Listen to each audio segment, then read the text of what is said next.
Hindi lahat ng Pasko ay puno ng tawanan at handaan. May Paskong tahimik at kadalasan ito ang Pasko ng mga negosyante. Habang marami ang naghihintay ng bakasyon, may mga taong abala sa pagbilang ng pananagutan. Sahod na kailangan pumasok sa tamang oras. Bonus na pinaghirapan ng buong taon.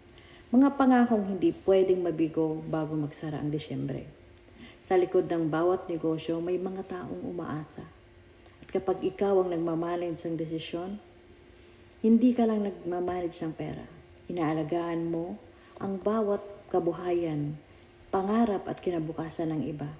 Akala ng marami, kapag may negosyo ka, panatag ng buhay. Pero ang totoo, habang lumalawak ang negosyo, mas bumibigat ang pasan.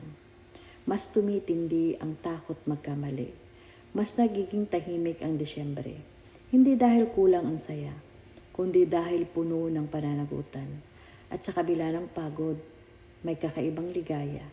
Kapag alam mong may uuwi ang handa, ang bawat pamilya. Kapag nakikita mong may ngiti, ang mga taong kasama mong lumaban buong taon. Kapag nasabi mo sa sarili mong, tinupad ko ang pangako ko. Doon mo mararamdaman ang tunay na Pasko. Hindi lang sa regalo o handaan, kundi sa pagbibigay kahit mabigat.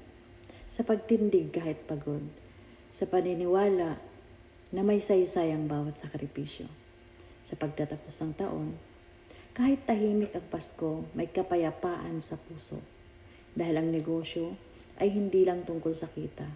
Ito rin ay naging daan ng pag-asa. Maligayang Pasko. Naway maging makahulugan ang Pasko ng bawat isa. Negosyante man o empleyado.